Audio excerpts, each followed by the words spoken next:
everyone, my name is Fabian Spies, Country Manager for Athletes USA. I'm joined here by Liam Bennett, former Leeds Academy player, I believe, also went to the US on his scholarship. And really what I wanted to do today is just to speak to Liam, to ask him a little bit more about his experiences, how he thought that process went, anything that he would like to share for you to all know as well, for anyone who's considering the US route. So Liam, thank you very much for joining us. Yeah, cheers for having me on. Thank you, Fabian. Fantastic. So you've been to the UK, been to the US, come back to the UK, went back to the US, I believe. So I really want to start a little bit with your youth career, sort of around your apprenticeship time.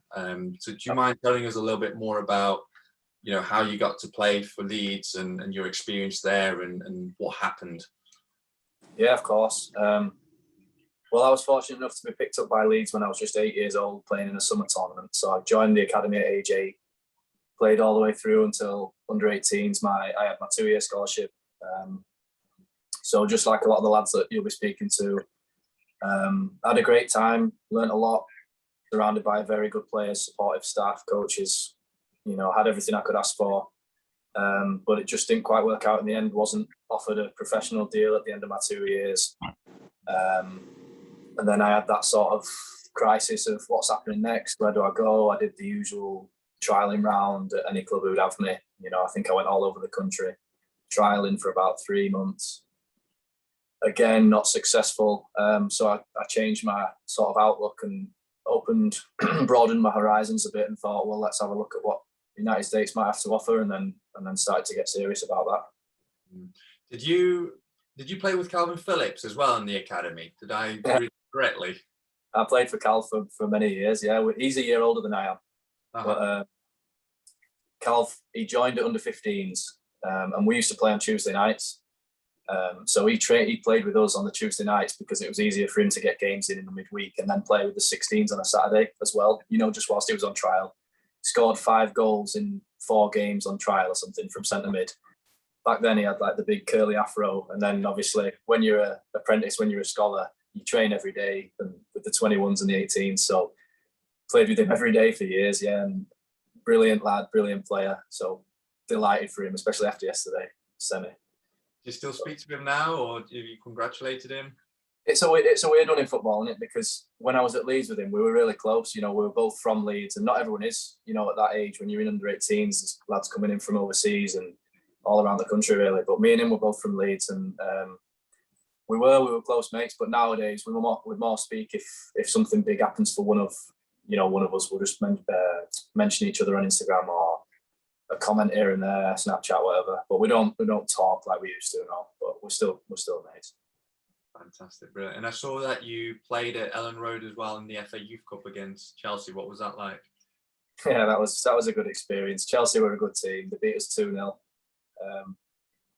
We conceded the second in the last minute after we'd been pressing for an equaliser. They were better than us on the night, to be fair, but that probably to be expected, at the time. I think there was a story that week that came out. Dom Solanke had been on the bench for Chelsea in the Champions League that week, and then he played at the next week at Elland Road against us, and it was, one of those nights that you'll always remember.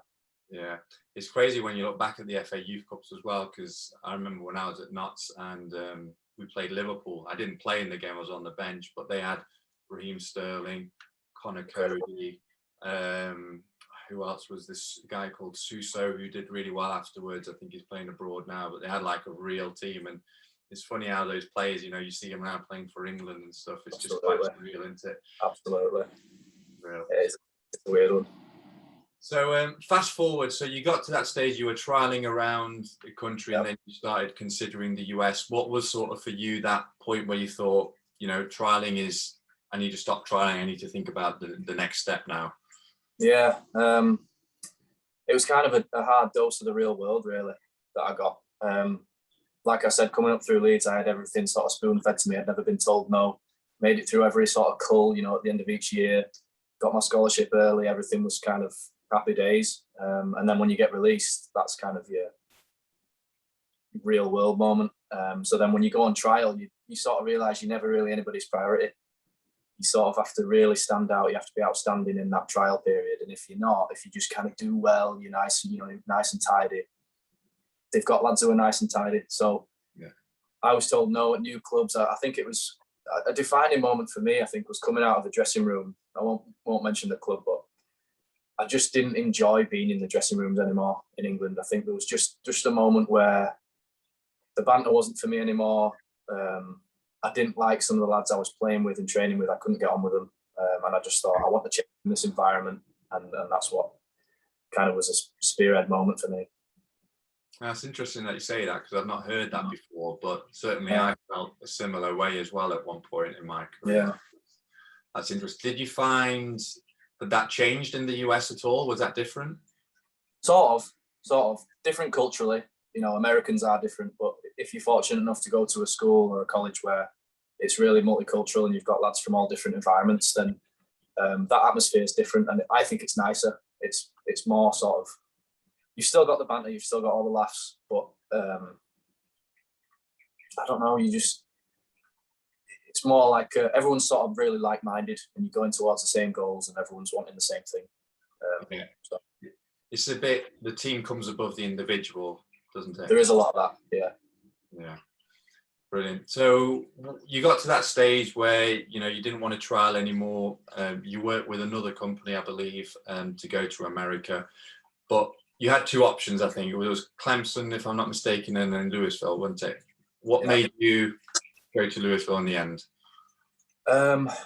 Again, the recruitment process was kind of like my trialing process. Like, obviously, it was all done through phone calls and FaceTimes at the time and emails and stuff like that, but it can get quite tiresome and you just kind of have to go with I did all my research about both, and ultimately it came down to the coach I like more, and the coach at Louisville just showed more value in me at a time when I really needed it, to be honest. Like I said, I was coming off like 3-4 months of unsuccessful trials, being released. I just needed someone to pick me up, and I felt like he was the guy to do it at the time. I didn't know anything about the city, really, beyond my own research. I didn't know much about the team. I hadn't spoken to many of the lads I just genuinely picked at the time because I really liked the coach and I knew he liked me. So that was a big factor. Your conversations with the coach, what did they sort of go like for anyone who's not gone through this process yet and is thinking about it? What questions did you ask a coach? What were you thinking of at the time? A big thing for me was I wanted my training schedule to mirror what I was used to. So obviously at Leeds, we trained on a morning and then we'd maybe do a gym session or something technical in an afternoon, or we'd be off. And then we'd have a game on a weekend. So my big questions were like, what's our weekly schedule look like? How do we train? How do we play? Like, what do you want out of a midfielder? And I think that was mostly it. I really cared more about the team and how the team played and what the environment was like more than anything at the time. So if you can push more out of me, I might be able to remember. But those conversations were about 5 years ago now. Oh, that's great. That's perfect. So fast forward, you pick Louisville, and you sort of, just before you get, you're going to the airport, what's going through your mind? What are you thinking at that point? It was like a mixture of nervous excitement.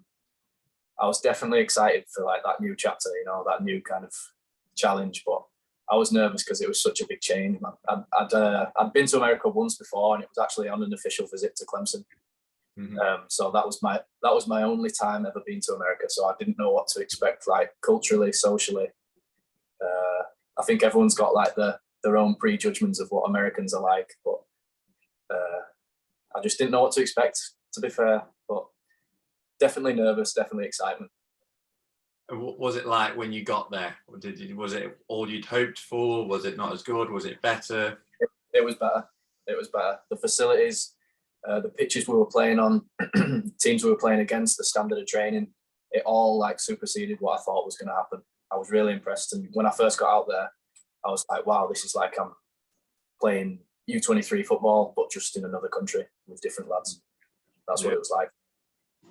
How did you find the difference in standard? I mean, you went to a top program, obviously, but how did you find that the football in the UK you probably played, you trialed, professional clubs. How did that compare to the standard over at D1, basically? Yeah, where I was, I thought it was pretty similar, because in my second year especially, I played games for the 21s. It was 21s back then, not 23s. And the only difference there is there's older lads who can play down. You can have your 3 overage lads, whereas in America, everyone's sort of between that 18 and 24 sort of age bracket. Everyone's young, everyone's got a lot of energy, everyone's kind of wanting to step up to that next level. So there's like a real competitive nature about it, and that makes the standard good. It's it does depend where you go, obviously, and what the coach wants to, how he wants to play, and what their league is like, what that conference is like. But I thought it was similar, good standard, very technical, athletic, of course. That's a stereotype, but it's true. So yeah, high tempo. Sorry, high tempo. Yeah. Where were the other players from that you were playing with? On my team, I had lads from all over. When I arrived, there was one other English lad, so I got on really well with him. He's on the team that I'm playing on now, so we're very good mates for life. We had a Japanese lad. We had lads from France, Spain, Brazil, Senegal, Sweden, Scotland, Mexico, Paraguay. A lot of different coaches. Yeah, a lot. Did you that reflect in their style of play as well? Yeah, it does. And that's what I mean. That's why it's a really kind of, everyone comes together with all their sort of different footballing backgrounds to create this atmosphere where everyone wants the best for each other, but everyone's sort of bringing their own sort of vibe from where they've come from. We had a lad from Brazil who was so good, so technical, but so laid back as well. It's like he worked hard, don't get me wrong, but he'd like walk through training sessions and still be class. You know what I mean? And that's just how they do it there. And then you had certain like American lads who were really all hustle and bustle, really hard work. It's just a different good mix. Yeah. Jack Grealish reminds me of that when he was at Notts County. He was just the most laid back person. But that's why he's so good, because I just think he doesn't really care. People can foul him, whatever. You'll just, you'll cruise through. He's not one that, I guess, gets too excited or doesn't get too low about anything. He's just always, at that level. Yeah. And it's, it reflects in how he approaches training and the way he, takes on players as well, his confidence, his ability, so I guess that's something to learn as well then from, if you're playing with so many other players from different cultures, you can learn from them. 100%. Like for me, what helped me was being around different lads from different cultures and things like that. Coming from such a competitive environment like at Leeds, where I was vying for that pro, other lads in my position were vying for that pro, lads older than me were vying for that pro contract, that second contract, lads younger than me, and you sort of comparing yourself all the time. Like if you have a bad day or a bad session or a bad game, it's like the end of the world. Where over here, it helped to kind of simplify my mind, and I just started enjoying my football again. Like I said, like that academy football system, I've started to call it the football industry in England, because that's what it is now. It's like a business, and it's depending on where you're at, you can have some really bad times. I was fortunate at Leeds, but I've heard bad stories, people falling out of love with the game and stuff like that, talented players who don't play anymore. So coming out to America, it helped me sort of simplify my mind, focus on enjoying my football, and then I ended up playing the best football that I probably ever have. So yeah. Did you have to take a redshirt year, Liam? Yeah, I did. My freshman year, my first year. What it was I had conversations with the coach. We didn't expect it. Neither of us expected it. But it just came down to sort of the intensity of the game that I wasn't ready for, really. Well, don't get me wrong. I think if I'd have actually played games, I'd have been fine. But with the way the season is in America, there's about 18 or 20 games compressed into that autumn from like August to November, December time. And the games happen quick, 2 games a week, every week for 3 months. And there's, the coach can't really afford to be like taking risks. He might have thought that. So technically I was always fine. It wasn't an issue, my game understanding as well. But the intensity of the game, especially in the ACC, which is like a top conference, top league for anyone who has any knowledge of it. You know, the intensity is pretty mad, and then with rolling subs as well. The game just doesn't stop, and I think maybe for those first few weeks I was there, I wasn't quite at that level, especially not having been playing like in an academy club for a few months leading up to the change. So I took that freshman year off. Yeah, I trained every day and played in like exhibition matches, friendlies and stuff, but didn't play any league games, no. Okay, that's interesting. I thought it was something to do with your eligibility actually, but it was more so fitness levels that the coach would get you ready first. That's interesting. Yeah, but it was interesting because in the spring after the autumn, I came in like super fit, you know, fitter than I'd ever been because of the training and things like that. And like as soon as I got my foot in the door and kept playing games, even though I was one of the younger lads, I became like a key player almost straight away. So it's never, I never like doubted my ability or nothing like that. It was just that sort of fitness, the intensity of games that can be a bit of a shock for lads coming over, I think. Yeah, brilliant. So going a little bit more to the academic side, what was that like combining football with a university degree? For me, it was all right. I did well at school anyway. Both my parents are teachers, so they always had that in me that I needed to work hard and do well at school. But it's manageable. You know, the team and the staff make it quite not easy, but they make it simple for you to be able to do your work. You've got a lot of support around you, like academic advisors, people who will help you get in the right classes for you at the right time of your like academic career. So whilst it was different going from leaving school at 16 and doing nothing for 3 years until I was 19 in America and taking classes again and being in classrooms, that was strange, but it's something you pick back up. It's not an issue really if you apply yourself a little bit. What did you major in? Sport administration, which is like a business degree, but specialised in sport. Fantastic. And tell us a little bit more about, again, not football, not academics. What was life outside of both of those like in your free time? What did you get up to? Did you spend much time traveling at all? Did you see the US? What was that like? Yeah, I'd like to have seen more of the US, and that's still on my list of things to do. But I did see plenty. You know, there's times where there's a fall break in the mid-season, then there's a spring break in spring, which everyone's heard of. You get plenty of time off in the summers to do whatever you choose to do. You can choose to play, you can choose to stay in the country and travel. There's never any visa issues as long as you're on that student visa, so you can go and stay as you please, travel around. You've got your Christmas break, obviously. Usually at summer and Christmas, I'd play for a summer team for maybe 4 or 5, 6 games and then come home for a month and then go back to Louisville. And I'd always come home at Christmas. Obviously, that was a no-brainer. But there's so much opportunity to do anything you really like, travel, go out, see places. Yeah, the social life's good. You played in the summer as well, right? Yeah. For summer. Who was that? Who did you play for and what was that like? How did that come about? I played for a team called Ocean City in New Jersey. That was a really good experience.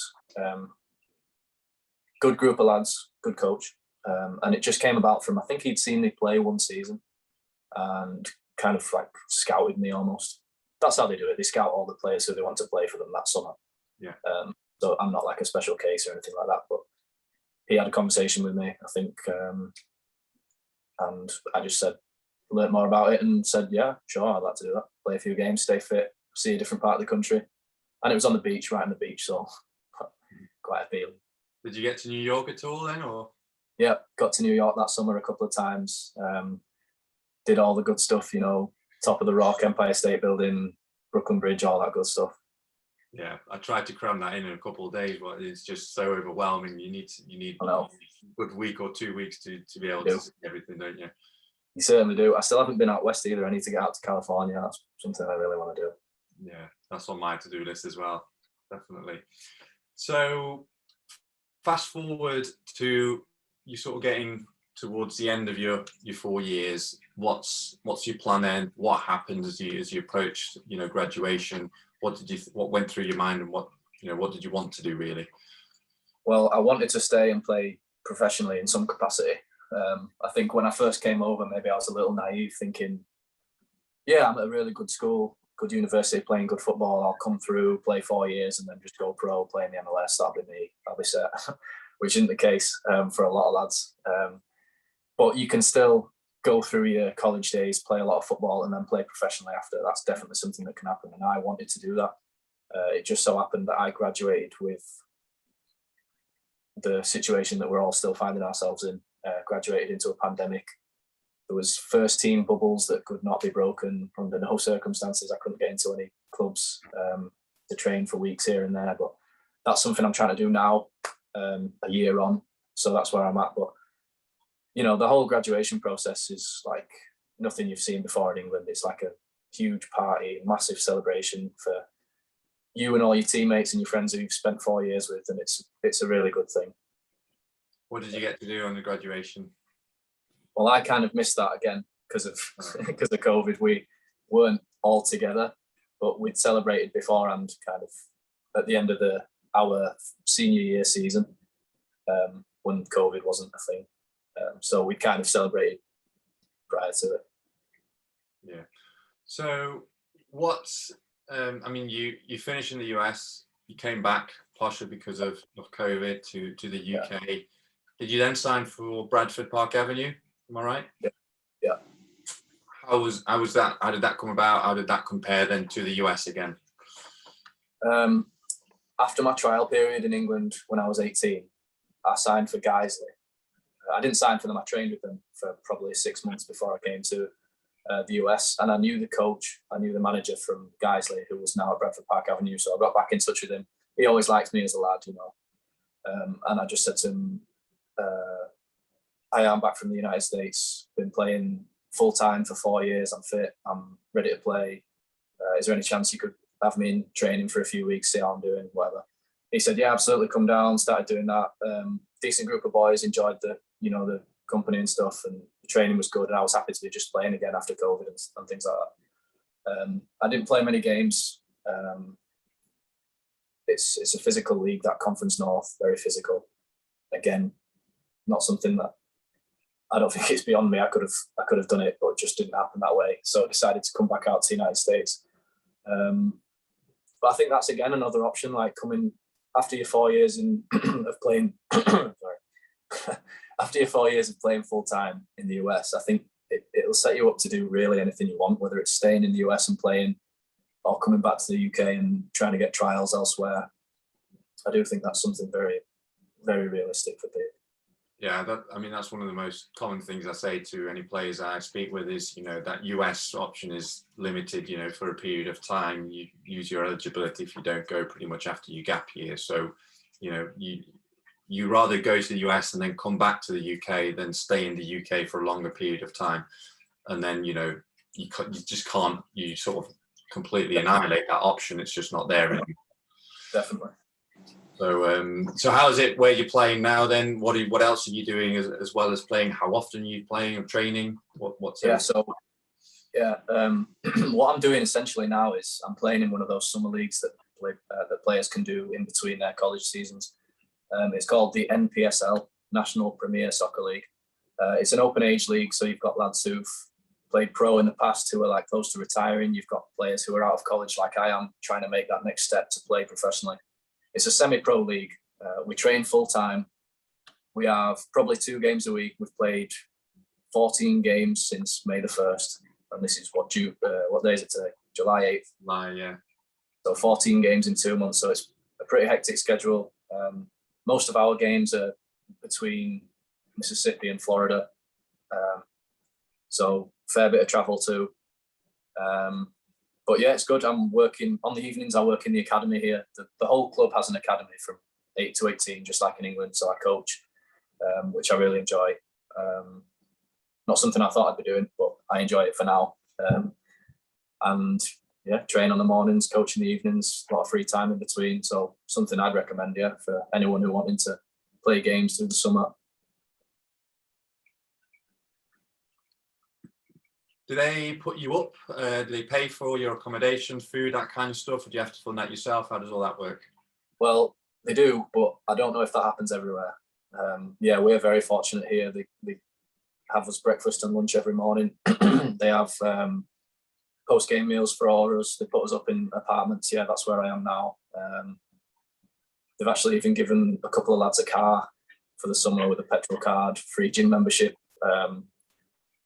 So, I mean, I'm not suggesting that it's like that everywhere, but very fortunate to have it here, yeah. So it feels like you're playing professionally for those few months.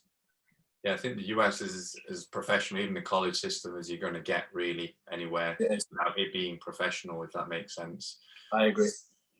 Like, it feels like I've been playing professionally since leaving Leeds, even though I haven't. It feels like the environment I've been in, it feels like I have. Well, you've been full time, haven't you? You've trained twice a day, most time in those 4 or 5 years now. Yeah. Real. So, final couple questions, really. What is the best moment since you've been to the US? What's the sort of your most memorable moment that you've had? It's tough to choose. It's really tough to choose. One that does stand out in my mind is actually a game that we lost. We played in the Elite 8, which is the quarterfinal of the national tournament. That was my second year, my sophomore year. We played a team called Akron at home. So we had the home seed. We played, so like I say, quarterfinal. We had 5,500 fans there. And in the second half, it went to extra time, and then we lost on penalties. And in the second half, there was a moment where a lad went down. One of their lads went down with cramp. Must have been 10 or 15 minutes to go. And we're all just sort of standing around getting a drink, rehydrate. And there was all these fans had smoke bombs coming across. There was smoke like billowing across the pitch, red and black, which were our colours. Fans like all up in arms, cheering, clapping. And it was like being back in England in League 1 or 2 or something. And I just thought, this is mental.